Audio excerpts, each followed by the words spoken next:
정치평론가 어떤 분이 저한테 그러고 정치인은 일단 뻔뻔하고 봐야 된다고 그 뻔뻔한 사람들이나 정치하는 거라고 그랬는데 김상욱 의원 보면서 그 생각이 들었거든요. 넘어가면 자기 그 양지 찾아서 가는 거 보수 어쩌고 이렇게 포장은 하지 말아라. 보수의 신념을 가졌던 적은 있는지도 의문인데 지역구 주민들에 대해서 설득이나 양해의 과정이 있었나요? 없었던 것 같은데 우리 뭐 철새들 많이 봤잖아요. 김민석 의원이나 이현주 의원도 봤잖아요. 왔다 갔다 하잖아요. 그렇죠. 언제는 갑자기 보수 여전사였다가 언제는 또 갑자기 넘어가가지고 완전 찐명 돼버리고 이렇게 뭐 보수의 가치를 뭐 어쩌고 이렇게 하는 거는 보수 지지자들을 욕먹이는 거예요. 최근에 보수 정치권에 있던 정치인들이 한 명씩 자 선거 초반에 많이 넘어갔죠. 그런데 최근에는 또 한 명씩 다 넘어가고 있습니다. 김상욱 의원,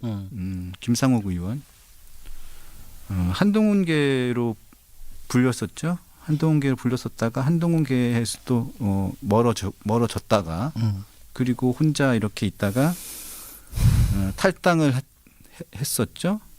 탈당을 했다가 결국은 이재명 후보 유세하는데 가가지고 끌어안고 진정한 보수주의자, 진정한 무슨 뭐라더라 지도자라고 하더니 입당을 했습니다. 입당을 해서 이재명 지지 선언을 하고 이재명 대통령 만들기에 최선을 다하겠다라고 하면서 입당을 했어요. 입당을 했고 김용남 개혁신당 정치계 의장을 지낸 정치인인데 이 사람은 국민의힘에서 수원에서 남경필 도지사 지역을 물려받아가지고 국회의원이 됐다가 수원시장 국민의힘 공천을 받아가지고 수원시장 후보로 지난번에 나왔었다가 낙선을 하고 있다가 이재명 후보 이준석 후보 쪽으로 갔다가 다시 또 이재명 후보야말로 진정한 나라를 살릴 수 있는 지도자라면서 민주당으로 입당하고 이재명 대통령 만들기에 최선을 다하겠다고 갔어요. 허은하 이분도 개혁신당 대표였잖아요. 전 대표인데 이분도 곧 간다는 얘기가 있고 간다는 얘기도 있네요. 김상욱 의원이 가장 전 의외예요. 뭐 저는 처음부터도 세 분 다 신념에 따라서 움직이는 사람들은 아니었을 것이다 이렇게 생각을 해요. 아니 왜냐하면 김상욱 의원이 이렇게 가면 한동훈 전 대표가 뭐가 되냔 말이에요. 그렇죠. 저는 그래서 어떤 분이 저한테 그러더라고요. 제가 그 정치인들에 대해서 이렇게 하잖아요.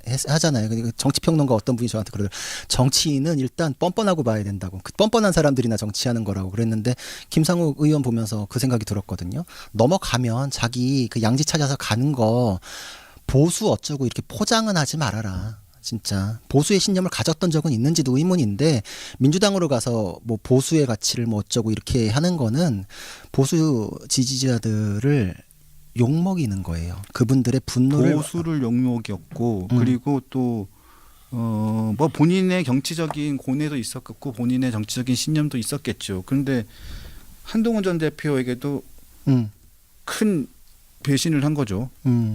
저는 그래서 이게 정말 사람들 사이에 신의가 없는 동네구나. 제가 어제 그 중국 정치에 관한 그 글을 읽었는데 거기에 그런 내용이 있더라고요. 정치인은 상종도 하지 말아라. 정치인이라는 사람들은 연기자와 양아치와 성인군자가 결합되어 있는 특수인간들이다. 언제든 상황에 따라 배신할 수 있으므로 상종하지 않는 게 답이다. 이런 글이 있었거든요. 제가 참 많은 생각이 들었고 많은 얼굴들이 스쳐갔는데 그래서 제가 참 일개 변호사로 살기로 한 게 참 그나마 내 복이다. 뭐 이런 생각도 들었고 이게 적어도 누구에게 뭐 뒤통수 치고 아닌 척하는데 막 이렇게 기인 척하고 이렇게는 안 해도 되잖아요. 근데 정말 그 정치라는 거를 공적인 책임감에 의해서 하는 사람이라면은 그렇게는 못할 것 같다라는 생각이 들었어요. 어려운 곳에서 견디고 그 지지층을 위해서 헌신하는 모습 이 진짜 정치의 덕목 아닌가요? 저는 예전에도 그런 얘기 했었어요. 내가 정치에 대해서 정치인이 이렇게 필요한 거에 대해서 느꼈던 게 정말 힘들 때 누군가가 희망이 되어주고 이런 게 정치인의 덕목이구나 이런 걸 느꼈던 적이 있었거든요. 근데 그 사람에 대해서도 아 결국 사람이구나 사람은 지나가는구나 그래서 나는 다시 또 이제 신념에 대해 생각해야지 이런 이제 생각의 과정을 거쳤는데 그분은 지역구 주민들에 대해서 설득이나 양해의 과정이 있었나요? 그걸 모르겠습니다. 없었던 걸로 없었던 것 같은데 네, 네. 그래 놓고서 자기를 찍어준 보수 지지층을 욕먹이고 민주당이 보수당인 것처럼 거기서 보수의 가치를 실현할 수 있는 것처럼 얘기하면 이건 신념의 문제라고 생각을 해요. 그리고 신의의 문제기도 하고 그 유권자 지역구 유권자들에 대해서도 도리도 아니고 저는 그래서 진영을 왔다 갔다 하는 사람들은 신뢰하지 않고 정말 뭐 넘어왔을 때도 오랜 호흡으로 와가지고 이제 오랫동안 정치 이제 넘어와가지고 하시는 분들 있잖아요. 그때서야 이제 이 사람은 정말로 생각의 변화 과정이 있었구나 이제 그때서야 인정하게 되는 거거든요. 우리 뭐 철새들 많이 봤잖아요. 김민석 의원이나 이현주 의원도 봤잖아요. 왔다 갔다 하잖아요. 그렇죠. 언제는 갑자기 보수 여전사였다가 언제는 또 갑자기 넘어가가지고 완전 찐명 돼버리고 이렇게 생각이 그렇게 막 팍팍 바뀌는 사람을 어떻게 신뢰할 수 있을까 이런 생각들이 드는 거죠. 그러니까 정치인에 대해서는 신뢰 이런 게 되게 중요하고 저 사람한테 결국은 나는 표를 주는 게 아니라 거기에 내 마음을 담은 거거든요. 마음의 상처가 굉장히 많을 거다. 그 마음의 상처 줘가면서 정치하는 게 본인 인생에 뭐가 그렇게 남죠? 뭐 저는 정치 왜 하는지에 대해서 정치인들이 좀 생각을 해봤으면 좋겠고 저는 그래서 솔직히 정치인들 만나는 게 되게 더 싫어졌어요. 저는 작년부터도 사실 별로 이제 거의 안 만났거든요. 그렇죠. 그렇죠. 이거 사람을 만나다 보면 오히려 신념에 훼손이 가겠다 이런 생각이 들었어요. 솔직히 말하면 이쪽 저쪽 상관없이 그러니까 인적 관계를 안 맺어요. 저는 그래서 이제 회사에서 일만 하고 방송 있을 때 월요일만 이렇게 하고 이러는데 나랑 만나고. 그렇죠. 그게 이게 마음 통하는 사람만 만날 수 있어도 야, 인생의 행복이다. 내가 싫은 사람에 대해서 저 사람 왜 저러지? 라는 것까지도 감싸야 한다거나 뒤통수 쳐야 된다거나 이런 상황에 놓이지 않는 것만으로도 다행이다. 사람이라는 게 정말 나약한 존재예요. 그 옛날에 보면 뭐 그 칼레아데스의 판자라는 거 있잖아요. 난파가 됐는데 두 명이 하나의 판자를 잡으니까 다른 사람의 손을 탁 쳐. 근데 이제 그게 그런 위기 상황에선 인간은 그럴 수밖에 없다라고 해서 이제 무죄가 되긴 했는데 저는 그래요. 그런 상황에 불나방처럼 쫓아다니는 사람들 보면서 사람들이 혀를 차잖아요. 그렇게 해도 그게 좋은가? 이 정말 정치나 권세에 대한 것보다 인간 본성에 대한 문제를 요즘에 더 생각하게 됩니다. 그래서 김상욱 의원이나 뭐 김용남 전 의원, 허은하 전 대표 본인의 선택에 따라서 뭐 정당이나 정파를 결정하는 것은 본인의 정치적 선택이니까 본인의 선택에 대해서는 본인이 책임을 지면 되는 겁니다. 근데 다만 뭐 다른 사람들은 모르겠어요. 근데 김상욱 의원에 대해서 제가 조금 얘기를 하고 싶은 것은 뭐 한동훈 전 대표를 본인이 이용한 게 아닌가 싶어서 그러는 거예요. 그럴 수도 있을 것 같아요. 본인이 상당히 좀 이용을 했잖아요. 본인이. 자기 정치에 이용한 거죠. 자기 정치에 한동훈 전 대표를 이용을 했죠.